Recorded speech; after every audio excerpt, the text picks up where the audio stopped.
Alvíceras.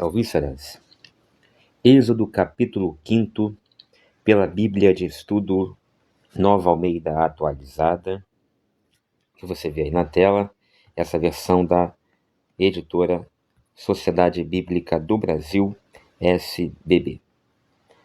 Vamos então diretamente ao capítulo 5. Moisés e Arão falam com Faraó. Versículo 1. Depois Moisés e Arão foram e disseram a Faraó: Assim diz o Senhor Deus de Israel: Deixe o meu povo ir, para que me celebre uma festa no deserto. Versículo 2. Faraó respondeu: Quem é o Senhor, para que eu ouça a sua voz e deixe Israel ir? Não conheço o Senhor, e não deixarei Israel ir. Versículo 3.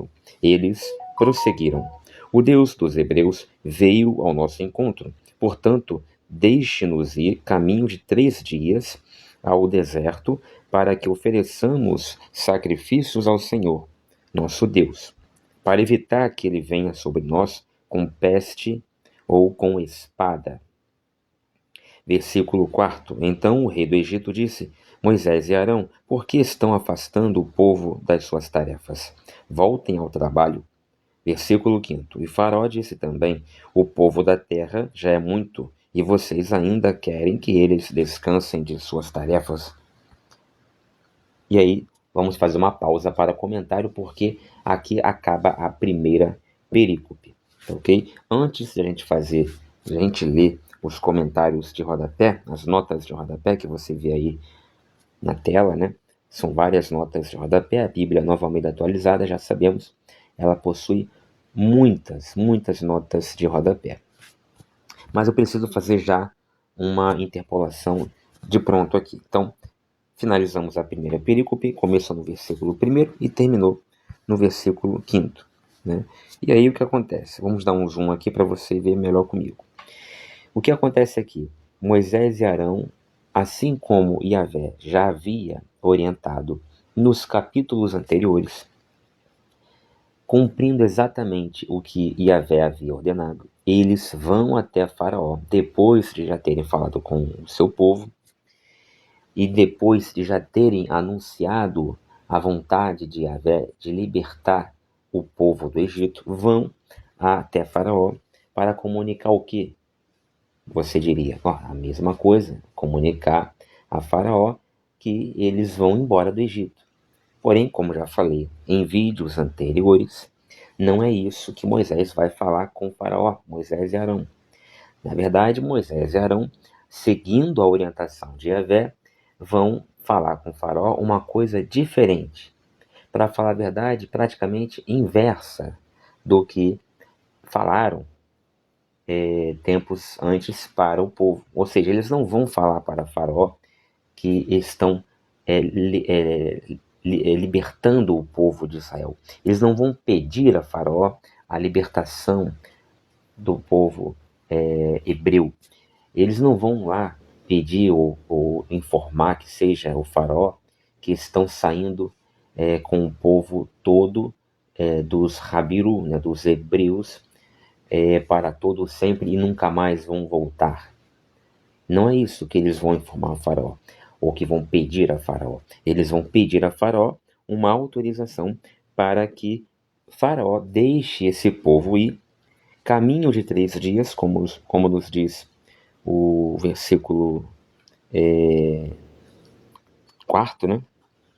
Não, é 3, para executarem uma festa, participarem de uma festa, celebrarem uma festa no deserto, caminho de 3 dias adentro, né? Ou seja, eles vão sair com o povo, caminho de 3 dias e celebrar uma festa lá no meio do deserto. E é isso que eles vão pedir a Faraó. Claro, uma festa litúrgica, não é uma festa dessas que você... uma rave, por exemplo. Não é isso, uma festa junina, nada disso. É uma festa litúrgica, obviamente com sacrifício, rituais e coisas que tais. E, obviamente, que Faraó não vai dar a mínima para essa petição, para esse pedido esdrúxulo, né? Por quê? Porque, obviamente, que Faraó, ele, olhando o contexto, ele vai raciocinar o óbvio. Bom, quantos hebreus eu tenho aqui? Né? Aliás, a palavra hebreu tem dois principais significados aí que alguns estudiosos disputam. Habiru deriva na primeira hipótese, derivaria de Habiru, que seria o povo cativo no Egito, servindo como escravos / servos, e não apenas contendo não apenas o que chamamos de israelitas, mas também outros de outras nações ou de outros povos e denominações, fratrias, clãs, mas os principais seriam o que chamaremos depois de israelitas. E a segunda origem provável desse nome vem de uma palavra hebraica que vai designar, né, assim, um nativo não, um vivente, né, alguém que vive no rio ou além do rio, né, no caso ali, provavelmente do Rio Jordão. A gente não vai voltar, né, nessa questão etimológica, por isso que eu estou falando aqui, já falei alguns vídeos atrás e voltei aqui novamente. Mas isso não importa para a gente aqui. A questão é que eles vão, no caso Moisés e Abraão, vão até Faraó e pedem para Faraó deixar o que a Bíblia vai calcular, né, cerca de 1 milhão de pessoas, segundo informações da própria Bíblia. Não me lembro agora se é em Números ou no próprio Êxodo, mas são cerca de 1 milhão de pessoas, contando mulheres, homens, crianças, idosos. 1 milhão de pessoas vivendo ali no Egito. Claro que esse número não tem nenhuma base científica, histórica. Esse número é muitíssimo incrível e inverossímil, mas seria, segundo a Bíblia, esse número hiperbólico de 1 milhão de pessoas. E ali, no caso, então, Moisés e Arão estariam pedindo a Faraó para que esse mesmo 1 milhão de pessoas saíssem, né, do Egito para celebrar uma festa litúrgica ao seu Deus no deserto, lá para dentro, caminho de 3 dias, lá para dentro do deserto. O Faraó não vai, obviamente, dar a mínima para isso e vai entender, vai concluir que o Moisés e o Arão estavam com outras intenções, estavam querendo livrar o povo, né, da carga pesada do trabalho, da faina diária, né? Olha só o versículo 5. E Faraó disse também: o povo da terra já é muito, e vocês ainda querem que eles descansem de suas tarefas. Faraó não vai nem entender, né? Veja só como é que ele não é tão inteligente assim, esse Faraó. Faraó não vai nem entender que Moisés e Arão queriam levar o povo numa fuga, para fugir do Egito, para nunca mais voltarem, num êxodo propriamente dito, conforme Yahvé orientou a Moisés e Arão que falassem com o povo. E essa seria a vontade de Yahvé, tirar o povo do Egito para nunca mais voltar. Mas o Faraó não vai nem enxergar isso. Ele não é muito inteligente. Se fosse um pouco mais inteligente, ele já calcularia: puxa, eles querem fugir daqui para nunca mais voltar. Por outro lado também, é possível a gente concluir, ou tirar como uma hipótese, não que Faraó fosse um pouquinho burrinho, não calculando, não prevendo isso aqui, essa fuga dos hebreus, mas que Faraó, talvez, por viver numa sociedade em que, além dos muros do Egito, só havia deserto, então ele, talvez como uma pessoa do seu tempo, e como todos ali em volta, já sabiam, né, truisticamente, que ninguém sobreviveria fora dali. Ninguém fora do Egito, né, num raio de muitíssimos quilômetros, pelo menos, sobreviveria. Teria condições, porque não tem água, não tem comida, não tem nada, né? O que, por outro lado, também não é bem assim também, porque o próprio Moisés, ele vai vir de fora do Egito. Moisés, ele, depois que faz o seu primeiro êxodo, saindo, indo para Midian, conhecendo a sua mulher, seu sogro e tudo mais, ele vive lá 40 anos, fora do Egito, né? Como uma espécie de cidade satélite, entre aspas, aí, né? Cidade satélite do Egito, que era Midian ou Madian. Então, assim, é possível, tanto é possível viver fora do Egito, que Moisés ficou lá 40 anos fora do Egito. Então, assim, na minha opinião, coloquei aqui algumas hipóteses, mas na minha opinião, o Faraó talvez não tenha sido muito inteligente mesmo. E isso, gente, a gente assumindo como premissa que estamos diante de fatos, né? A gente suspende aqui, por um momento, aquela questão da veracidade das informações, a gente mergulha na narrativa, acreditando nela para examiná-la. Mas já sabemos de antemão, como eu já falei várias vezes, que tudo isso aqui, ou pelo menos aí, no caso do capítulo 5º, uns 90% é ficção, ou são ficção, tá ok? Mas a gente entra, aceita que não é, para poder examinar digamos assim, o drama, a trama que se desenrola e enxergando os pontos de vista interpretativos e tudo mais.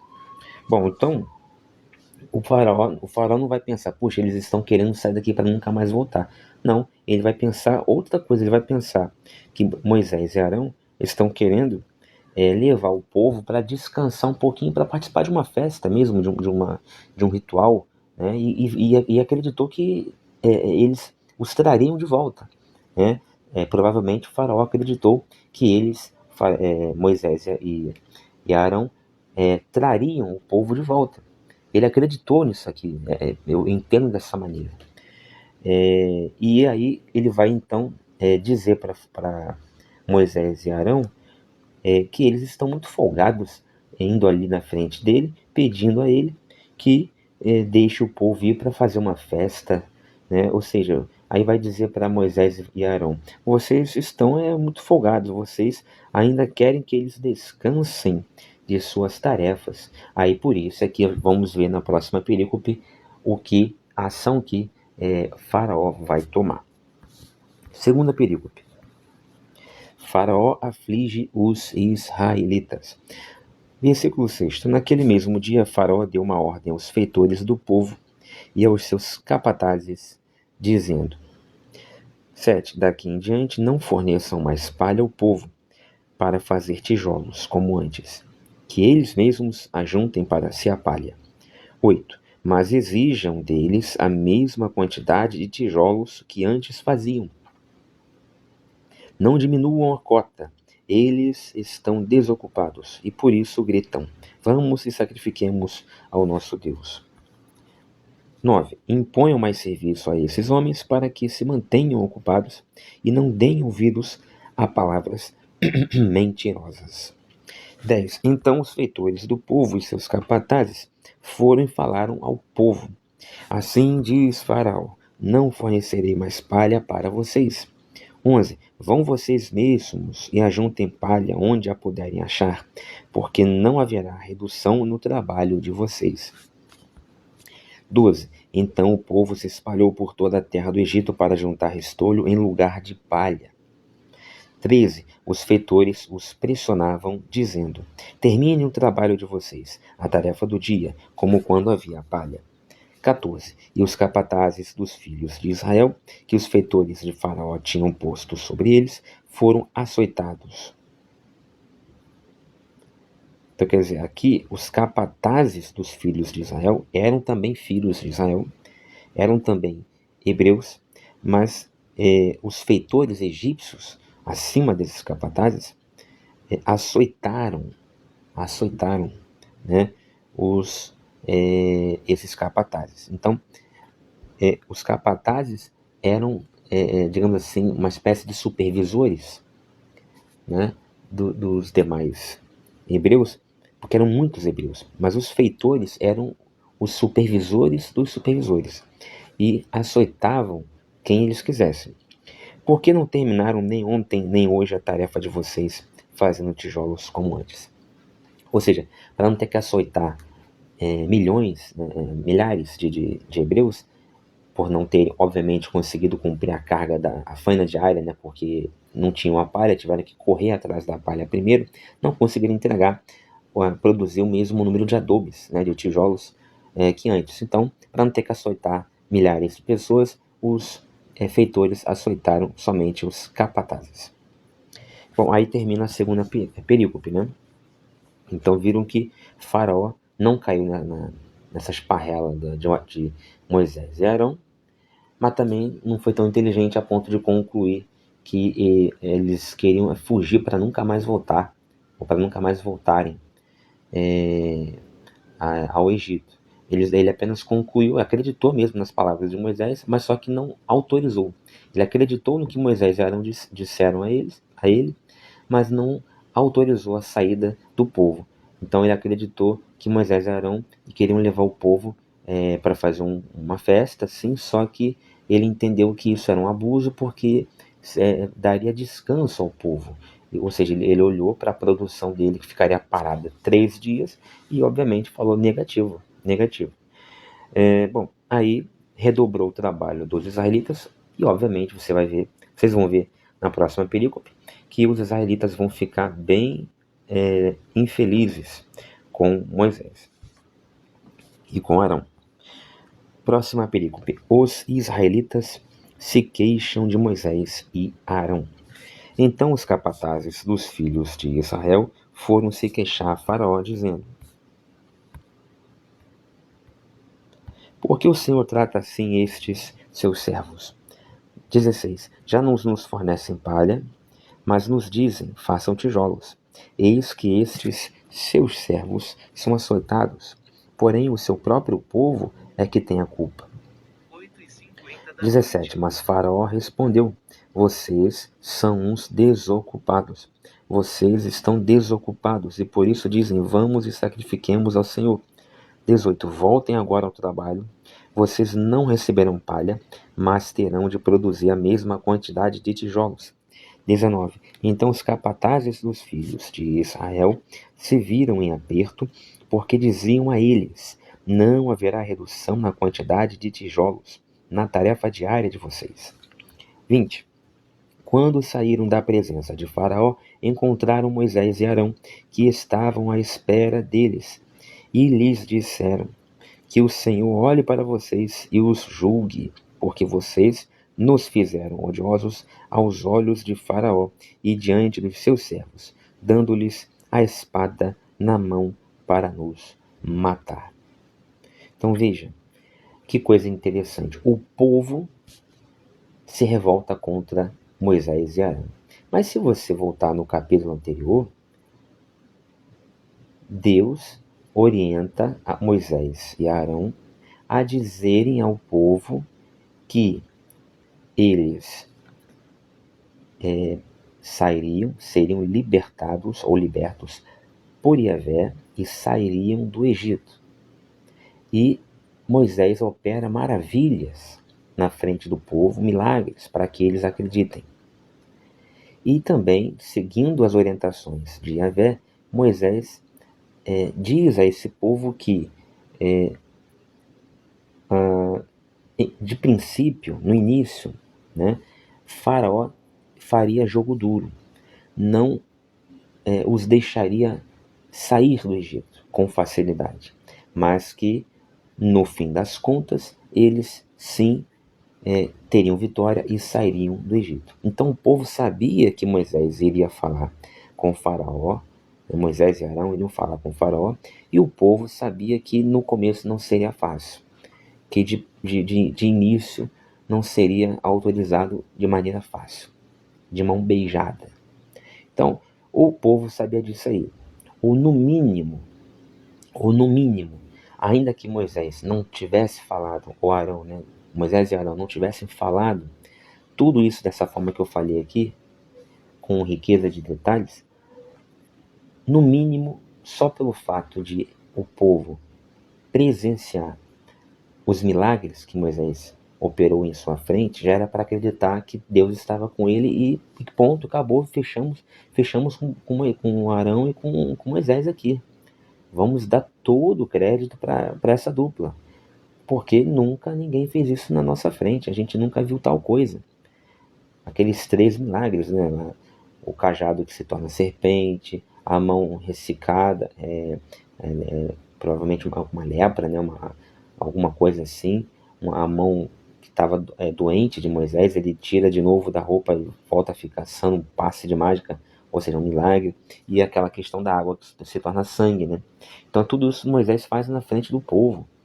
Então, no mínimo era para o povo, não tem problema, está acontecendo isso, Faraó não autorizou, mas a gente sabe o que aconteceu, a gente viu com nossos olhos, a gente acredita em Moisés e a gente sabe que na próxima ele vai conseguir, de um jeito ou de outro. Isso aqui é só um jogo duro de Faraó, mas já Yahvé vai tomar conta do negócio. Não, o povo não acredita em Moisés. Obviamente, havia ali líderes, provavelmente os próprios capatazes dos hebreus, ou outros líderes maiorais ali dos hebreus somente esses foram até a presença de Faraó, porque não teria como quase 1 milhão de pessoas irem até a Faraó, né? Então provavelmente ali só os chefes ali, daqueles clãs ali que compunham o povo como um todo, se reuniram e foram ter com o Faraó, sem Moisés e Arão. O que significa isso? Eles não respeitaram ou não respeitavam mais, a partir dali, a liderança de Moisés e Arão. Não significava nada a liderança de Moisés e Arão a partir daquele momento. Eles foram sozinhos até Faraó. E ao longo de várias passagens no Pentateuco, você vê o povo ignorando sua liderança e tomando atitudes por conta própria e sempre se ferrando. Você vai ver os espias, por exemplo, mais à frente, né, que vão espiar a terra prometida, não era para eles fazerem aquilo, eles vão lá por conta própria e tal, a gente vai ver mais à frente o castigo que eles receberão. Bom, então, quando chegam lá, obviamente, eles tentam dialogar com o Faraó novamente, cara, cala a boca, vocês não sabem de nada, sai da minha frente, uachachá, ou seja, Faraó dá a mínima, e repete basicamente a mesma coisa que dissera antes a Moisés e Arão. E eles então saem completamente frustrados da presença de Faraó, né? Talvez até alguns tenham tomado alguns cascudos, no mínimo, e quando estão saindo, quem estão ali à espreita, né, nas proximidades do acontecido? Moisés e Arão. Então eles se entrecruzam e aí eles não perdem a oportunidade para largar o aço em Moisés e Arão, ou seja, para manifestar sua indignação contra Moisés e Arão. E aí dizem o que você vê aí na tela, que o Senhor olhe para vocês e o julgue, falando para Moisés e Arão, porque vocês aí nos fizeram odiosos aos olhos de Faraó e diante dos seus servos, dando-lhes a espada na mão para nos matar. Ou seja, vocês querem nos ver mortos. Então, nenhum respeito mais eles tinham por Moisés e Arão. Aí, vamos para a última perícope. Moisés se queixa a Deus. Então Moisés, voltando-se ao Senhor, disse: Ó Senhor, por que afligiste este povo? Por que me enviaste? Pois desde que me apresentei a Faraó para falar-lhe em teu nome, ele tem maltratado este povo, e tu nada fizeste para livrar o teu povo. Bom, aí acaba, né? Acaba assim, dessa maneira triste, tristonha, depressiva.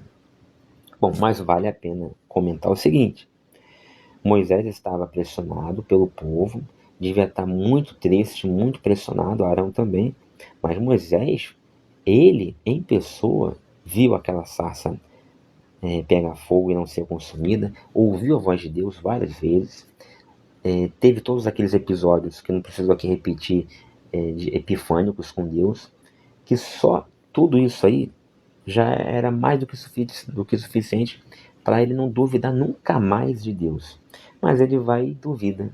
de novo, né? Ele já tinha tentado no capítulo anterior sair pela tangente várias vezes para que Deus chamasse uma outra pessoa, que Deus... Mas chama outro, minha língua, minha boca, eu não sei falar, tá bom, então chama Arão, e Deus vai, não, calma, você quer, opera milagre na frente dele para tentar dissuadi-lo, aí tá bom, você quer Arão, chama Arão, aí chama Arão, quer dizer, faz até algumas vontades de Moisés ali para deixar Moisés tranquilo, como se Moisés fosse a última tampa da Coca-Cola e Deus precisasse dele.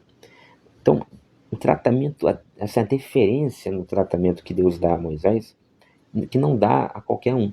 E Moisés deveria ser eternamente grato, né? O que ele faz aqui? Porém, ele vai dizer, por que afligiste este povo? Falando isso para Yahvé. Mas Yahvé não está afligindo o povo, por um lado. Por outro lado, saindo aqui da caixinha da história, da ficção, nós sabemos sim que Yahvé está afligindo o povo, sim, ok? Saindo da caixinha da ficção, fechando o livro e só a gente aqui, a gente sabe que Yahvé, aqui esse personagem, está afligindo o povo, porque o Yahvé aqui ele pode tudo, ele poderia simplesmente falar com Moisés, pega o povo e sai. Se alguém aparecer na tua frente, eu mato. E acabou. E é o que ele vai fazer depois. O povo vai aparecer na frente dele, os guardas, né, vão aparecer, a guarda real lá de Faraó vai aparecer, né, atrás para matar, para caçá-los e impedir a fuga. E vai todo mundo morrer afogado, porque o mar vai se fechar neles. Depois, antes disso, ele também vai mandar as 10 pragas, a matar quem tem que matar, vai adoecer, enfim, trazer uma série de pragas. Então, assim, ele pode fazer isso, ele sabe fazer isso, ele pode fazer isso. Quando quer, ele vai, quando ele quiser, ele vai fazer. Só que aqui ele preferiu não fazer, né? Então, sim, Yahvé está, sim, né, afligindo o povo. Então, de certa maneira, Moisés, ele está certo ao perguntar, por que afligiste este povo? Né? Porque é exatamente isso que Yahvé está fazendo, ele está afligindo ao povo, fazendo as coisas dessa maneira. O povo está ali trabalhando mais do que antes e não havia necessidade disso acontecer, entendeu? Então, digamos que tudo ali está na dependência, né, de Yahvé, e ele assim decidiu manter as coisas. Aí o que acontece? Mas Moisés, né, por outro lado também, ele não era para ele reclamar com Deus, porque ele sabia, né, que Deus já havia falado, olha, você vai lá pedir e eu mesmo vou endurecer o coração de Faraó para não liberar vocês. Então, Yahvé já havia falado com Moisés e com Arão, mais com Moisés, claro, que eles iriam lá pedir a Faraó a autorização para liberar o povo, e o próprio Yahvé, ele mesmo, paradoxalmente, iria impedir que isso acontecesse. Aí ele continua no versículo 23, pois desde que me apresentei a Faraó para falar-lhe em teu nome, ele tem maltratado este povo. Aí vem, e tu nada fizeste para livrar o teu povo. Nada fizeste, nada é brincadeira, é uma palavra forte. Então, Moisés falar isso para Yahvé está de brincadeira, né? É uma falta de respeito. Ele sabe que Yahvé está fazendo, né? Ele sabe que Yahvé quer fazer, e falar que Yahvé nada fez. Bom, por outro lado também, você pode entender, realmente não fez nada ainda, né? Porque não é nada absoluto, é nada para livrar o povo. Deus fez alguma coisa, mostrou um milagre ou dois na frente do povo. Isso é bacana. Agora, é concreto, uma ação concreta que liberte o povo, ainda Deus não fez mesmo. Então, dá para fazer também essa meia-culpa. E aí termina o capítulo 5º. Aí nós temos as notas de rodapé. Então, aqui na primeira nota de rodapé, Moisés e Arão, pedido inicial. Esta seção descreve o público-alvo e o pedido inicial de Moisés e Arão diante de Faraó, e as promessas do Senhor e o incentivo mediante a resposta. Também inclui uma genealogia de Moisés e Arão, a qual registra seus antecedentes particulares de acordo com os papéis que vão desempenhar quando Israel for levado para fora do Egito. Pedido inicial. A audiência de Moisés e Arão com o faraó confirma o que o Senhor havia dito sobre a reação do rei. Ou seja, lá no capítulo 3º, versículo 19, e no capítulo 4º, versículo 21, né, o Senhor já havia dito, Yahvé já havia falado como o faraó reagiria ao pedido. E antecipa o desafio que Moisés e Arão enfrentarão na condução do povo de Israel. Então, se você voltar no versículo 21 do capítulo 4, é dito assim: o Senhor disse a Moisés: quando você voltar ao Egito, trate de fazer diante de Faraó todos os milagres que pus em sua mão. Ele ainda não os fez. Tá? A gente vai ver isso a partir do capítulo 6. Mas eu vou endurecer o coração de Faraó para que não deixe o povo ir. Então, guarde esse versículo, porque ele é mais uma pequena demonstração de incongruência narrativa. Mais uma demonstração de erro bíblico. Ok? Não é erro de tradução, é um erro interno. É um erro interno que não dá para resolver. Não dá para equacionar. É um erro crasso que você só consegue equacionar se você quebrar aquele pressuposto, aquela premissa da infalibilidade das Escrituras e aceitar que os textos bíblicos, alguns deles são ficções, alguns até totalmente fictícios, ou seja, textos onde nenhum personagem existiu concretamente e são enredos, né? São histórias com E, não com H, que foram inventadas para calculadamente manipular certas reações em seus leitores imediatos. Então, vou ler de novo, versículo 21 do capítulo 4, o capítulo anterior. Moisés ouve assim de Yahvé: mas eu vou endurecer o coração de Faraó para que não deixe o povo ir. Então, o próprio Yahvé dizendo: olha, eu quero que você vá lá e peça para sair com o povo, mas eu mesmo vou endurecer o coração de Faraó. Ou seja, ele pode amolecer, ele pode endurecer. É o enoteísmo, né?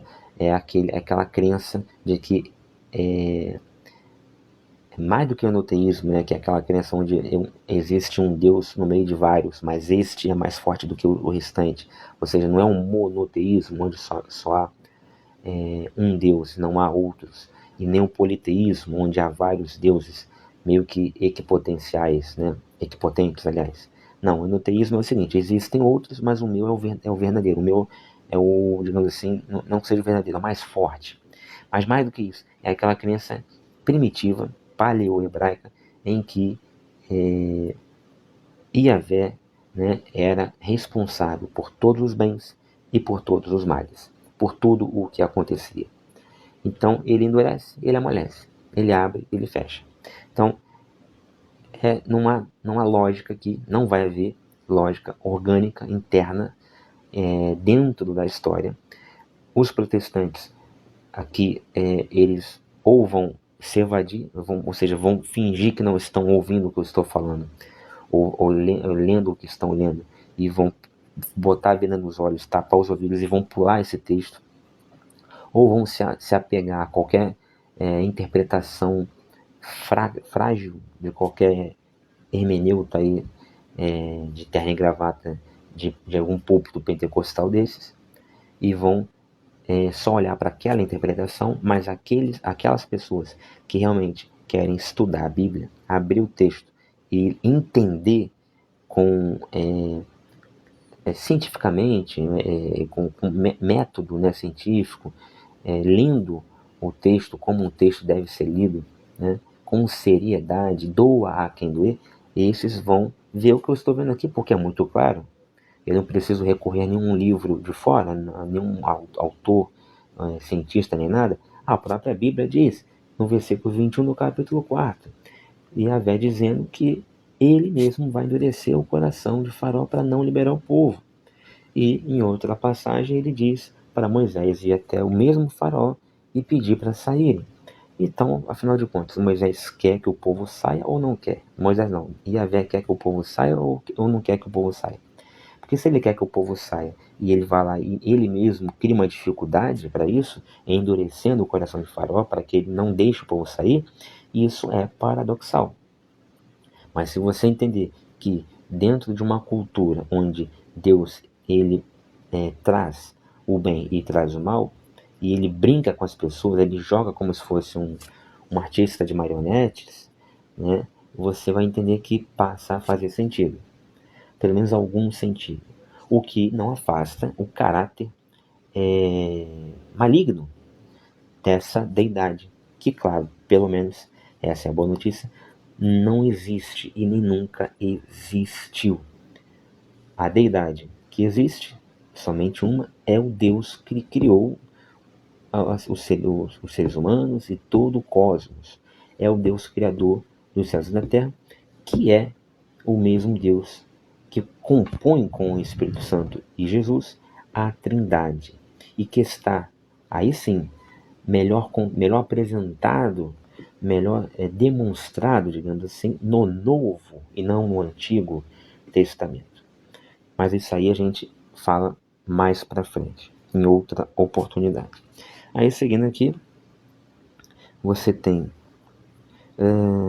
esta frase, assim diz o Senhor, introduz as palavras de Moisés e Arão quando a narrativa relata as instruções do Senhor para eles ou seu discurso real a Faraó. Como uma declaração de autoridade, este tipo de frase era usado no Antigo Oriente Próximo. Para os profetas hebreus, tornou-se um lembrete padrão para mensageiro e destinatário que as palavras vieram e seriam postas em prática pelo Senhor. Então, assim diz o Senhor, era uma declaração de autoridade não só comum ao povo hebreu, como comum a todos os povos antigos que viviam no Oriente Próximo, inclusive o povo egípcio. Não conheço o Senhor, está lá no versículo 2. A resposta de Faraó se torna, um motivo narrativo nas descrições do Senhor sobre o que as pragas deveriam significar para o Egito. Para que você saiba que não há ninguém como o Senhor, está lá em 8:10 e também em outras passagens. O sentido da palavra conhecer aqui é semelhante ao seu uso na declaração de que o Senhor conhecia o sofrimento de Israel. Não é simplesmente o reconhecimento do conhecedor cognitivo ou reconhecimento apenas, mas também a inclinação ou a postura do conhecedor em relação ao que é conhecido. Como a pergunta inicial de Faraó deixa claro: quem é o Senhor para que eu ouça a sua voz e deixe Israel ir? A afirmação de que ele não conhece o Senhor é tanto um desafio contra as suas pretensões, quanto ignorância em relação à sua identidade. Ok, é uma nota interessante. Versículo 3. Evitar que ele venha sobre nós. É o que Moisés vai falar para Faraó. Quer dizer, quer que Faraó ainda fique com pena, né, do povo hebreu que é escravo. Quer dizer, o Faraó espanca todos os dias uma série de hebreus. Você acha que esse mesmo Faraó vai ficar apiedado, vai sentir pena se o Deus desses hebreus castigá-los também? É claro que não. Por isso que o pedido de Moisés, de Arão a Faraó, soa a Faraó como ridículo. E de fato é ridículo. Se você parar para pensar, é ridículo. E outra coisa também, aqui, lá no versículo, veja uma coisa interessante, lá no versículo 21 do capítulo 4, quando Deus diz: mas eu vou endurecer o coração de Faraó para que não deixe o povo ir, não é agora não. Agora Faraó não deixou o povo ir pelo simples exame do pedido ridículo e incoerente que Moisés e Arão fazem a ele. Agora, o coração de Faraó será endurecido por Yahvé mais à frente, quando de fato vierem as dores, as pragas sobre o Egito, sobre o Faraó. E ali sim, Faraó era para deixar o povo ir, mas Yahvé vai trazer um endurecimento surreal ao coração de Faraó, né? Ao ponto de Faraó só deixar na 10ª praga. E isso está dito no próprio versículo 21, quando ele diz: quando você voltar ao Egito, trate de fazer diante de Faraó todos os milagres que pus em sua mão. Aí eu pergunto, Moisés fez algum milagre aqui diante de Faraó, aqui no capítulo 5? Não, ele vai fazer mais à frente. Aí, quando ele fizer os milagres diante de Faraó, qualquer outra pessoa ficaria pasma e diria: tá bom, quem sou eu contra esse Deus? Porque Moisés vai operar o milagre do cajado, o milagre da água que vira sangue e coisas assim. Qualquer outra pessoa em condições normais iria dizer: tá bom, então que coisa terrível que eu vi aqui agora. Ia ficar com medo. Vai, você quer levar? Vai embora. Só suma da minha frente, mas não me faça mal algum. Você tem um Deus que é muito poderoso, né? E ali naquele momento, porém, Faraó não vai fazer isso. A reação de Faraó, inesperadamente, vai ser a contrária, dizendo: não vou liberar, não vou autorizar povo nenhum a sair daqui. Por quê? Aí naquele momento ali, o que vai mover essa resposta dura e inesperada de Faraó vai ser a própria ação de Yahvé nele, no coração do Faraó, endurecendo o mesmo. Muito bem, vamos continuar. Versículos 6 a 8. O papel... versículo 3. Esta razão, ou seja, evitar que ele venha sobre nós, o que Moisés fala para Faraó. Esta razão não é explicitamente incluída na narrativa do que Deus mandou Moisés dizer, embora esteja, obviamente, implícita pela autoridade do Senhor. O Egito será responsabilizado e julgado por obstruir a oportunidade de Israel para obedecer. Então aqui tem duas interpretações. Quando Moisés fala para Faraó, deixa a gente sair para evitar que ele venha sobre nós. A primeira interpretação é essa que está no que eu falei agora há pouco, ou seja, esse nós aqui que Moisés fala é nós hebreus. Deixa a gente sair para fazer o culto a Faraó, uma festa cultica no deserto, a Yahvé, porque se a gente não for lá prestar esse culto e fazer essa festa litúrgica, né, ritualística para o nosso Deus Yahvé, ele vai ficar revoltado com a gente, vai matar a gente, vai castigar a gente. Ou seja, nós aqui seria o povo de Israel. A outra hipótese é, esse nós aqui não é o povo de Israel, é o Egito como um todo, não só os israelitas ali presentes, como todos os demais, ou seja, todos os egípcios, incluindo o chefe, incluindo o faraó. Então, a Bíblia, novamente atualizada, vai nesta segunda hipótese. O comentarista vai dizer: o Egito será responsabilizado e julgado por obstruir a oportunidade de Israel para obedecer. Então, se assim a gente admitir que esse nós aqui engloba também os egípcios, aí esta parte do pedido de Moisés não seria esdrúxula. Pelo menos essa parte, só essa parte aqui não seria esdrúxula, porque faria sentido Moisés dizer para Faraó: olha, deixa a gente sair, porque se a gente não sair, o nosso Deus vai castigar, inclusive, a vocês. Aí faria sentido ele falar isso para Faraó, porque Faraó talvez tivesse, né, um medo de que realmente isso pudesse acontecer. Versículos 6 a 8. O papel dos feitores é bem conhecido a partir dos textos egípcios. Um relato do tempo de Ramsés II, século 13 AC, registra que a 40 mestres foi atribuído um contingente de 2.000 tijolos. As paredes da capela Rekhmiri, em Tebas, século XV AC, ostentam uma famosa cena que retrata o processo de fabricação de tijolos no Egito. Versículo 10. Assim diz Faraó. Em contraste com assim diz o Senhor, versículo 1, Faraó nega o poder das palavras do Senhor e, além disso, afirma a autoridade no seu próprio país. Versículos 15 e 16. Os capatazes de Israel referem-se a si mesmos diante de Faraó como estes seus servos, o que se destaca pela repetição e está em contraste gritante com o fato de que o Senhor chamou Israel de meu povo. Ou seja, Israel, Yahvé, no versículo 1, segundo Moisés e Arão, vai chamar os israelitas de meu povo.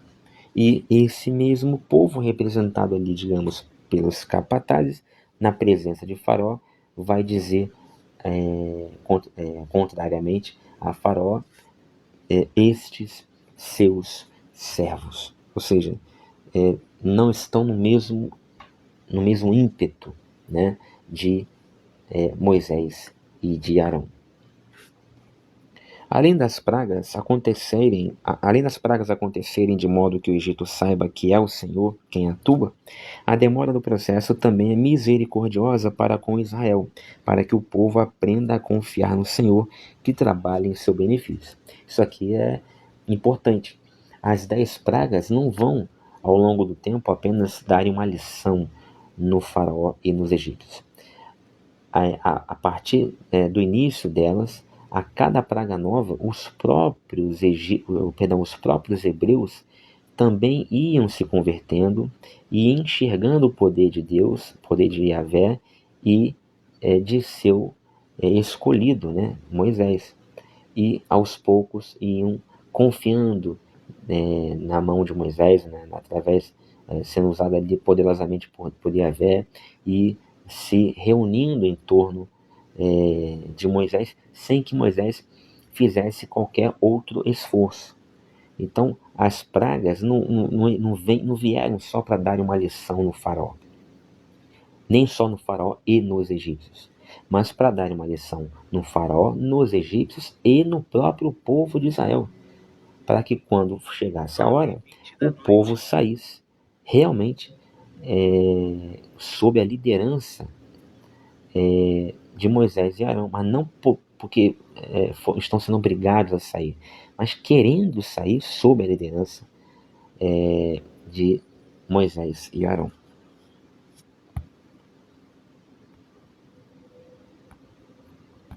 Aí, versículo 21.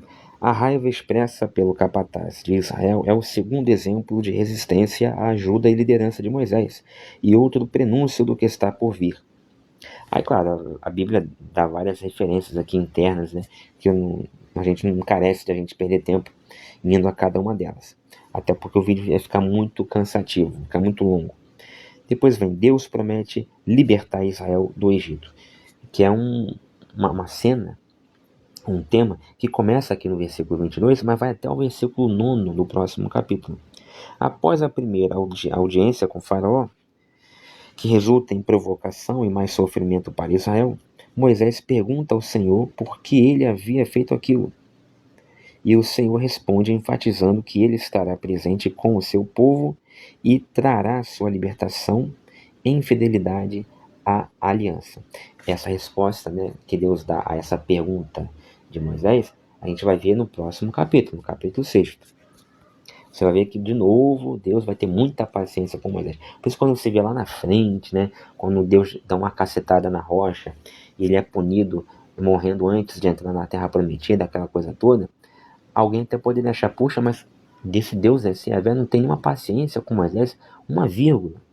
Você está vendo aqui já desde o capítulo 3, pelo menos, né, a enorme paciência que Yahvé tem com Moisés. Ele amava muito Moisés, porque em vários momentos ele poderia passar o rodo em Moisés com razão, e não passou. Respondia com muita tranquilidade, com paciência, fazendo até as vontades de Moisés. Por outro lado, claro, porque estamos diante de textos ficcionais, fictícios. Por outro lado, esse mesmo Deus, do nada, depois de escolher Moisés e prometer um monte de coisas, no capítulo seguinte, como vimos no capítulo 3, salvo engano, ele vai lá e tenta matar Moisés porque ele não havia feito a circuncisão, tanto é que a esposa dele é que teve que fazer lá a circuncisão de Gerson, e aquela coisa de ter tocado o prepúcio do menino ali nas partes de Moisés, ou enfim, colocado sobre os pés de Moisés, aquela coisa toda. É um texto meio enigmático. Mas enfim, não que seja um Deus bipolar. Por um lado, ele pode ser, sim, entendido como um Deus, Yahvé seria um Deus bipolar. Do nada ele tá tranquilo e tal, paciente, calmo. No minuto seguinte ele pega e joga toda a raiva do mundo em cima da mesma pessoa, do nada. Mas isso por um lado, você pode entender dessa maneira, mas se você entender assim, você vai tentar entender como se o propósito, como se não houvesse um propósito por trás da criação daquele texto. Você vai tentar, se você entender assim, você vai ler o texto achando que esse texto está veiculando informações verídicas, factuais, e não é assim. São informações ficcionais, criadas artificialmente para produzir sentidos em seus leitores imediatos. Então não espere coerência eterna, total, 100% nesses textos. A lógica vai falhar. Às vezes não vai existir lógica alguma. E por isso que você vê fatos contraditórios, textos bem assim, contraditórios por conta disso. Bom, aí vem assim no versículos 22 e 23. Embora o Senhor haja prometido libertar seu povo e que Faraó iria resistir em deixá-lo ir, a forma e o prazo do desdobramento desses acontecimentos eram desconhecidos para Moisés.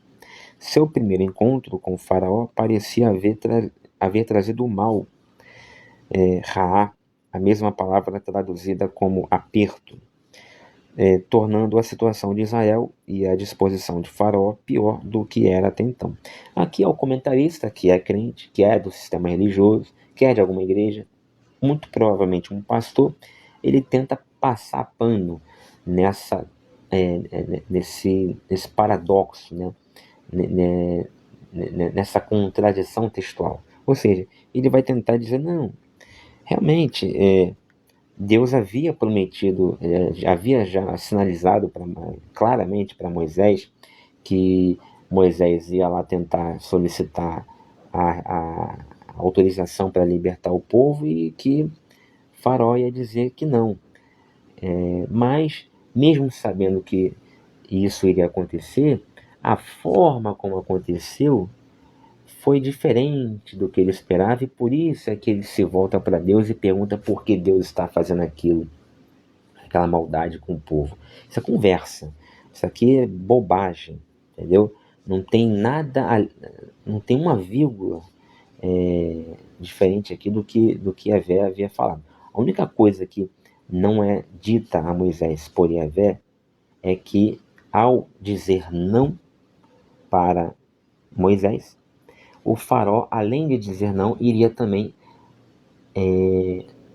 acrescentar mais carga na faina laboral diária, né, dos hebreus. Isso Yahvé não falou para Moisés. Yahvé falou assim para Moisés: olha, você vai lá pedir e Faraó vai dizer não, mas fique tranquilo que eu tô com você. E quando chegou lá, Moisés pediu e o Faraó disse não, só que também acrescentou: dê mais trabalho para eles. Eles vão ter que colher a própria palha para poder fazer os adobes, os tijolos. Mas vamos ser sinceros, né? Será que esse acréscimo, né, de mais trabalho e tal, será que isso era para ser, mesmo que viesse como novidade para Moisés, será que isso era para ter o poder, a força tão maior do que aquilo que Moisés havia tido, aqueles momentos vividos com esse Deus, com Yahvé? Será que era para ser tão maior do que isso, a ponto de fazer Moisés chegar para esse mesmo Deus e, como se não tivesse mais lembrando de nada do que aconteceu já de especial entre os dois, e falar que fazer suas lamúrias, suas queixas, suas murmúrias? Eu acho que não. Eu acho que não. Eu acho que aqui foi fraqueza mesmo de Moisés mais uma vez. Então, eu acho que aqui o comentarista tenta ir por esse lado. É um caminho até interessante, mas eu acho que é bobagem. Eu acho que, como sabemos que é um texto ficcional, fictício, então a gente já não fica muito preso a esse dogma de ter que interpretar a Bíblia obedecendo fielmente ao dogma da infalibilidade das escrituras e tal, que não pode haver nenhuma incongruência, nenhuma coisa contraditória. Como a gente não tem essa marra, a gente fica mais livre para poder navegar, né, dentro da história, né? Bom, então esse foi o capítulo 5º, tá? No próximo vídeo voltaremos com outra Bíblia ou com outro capítulo. Até lá, se Deus quiser.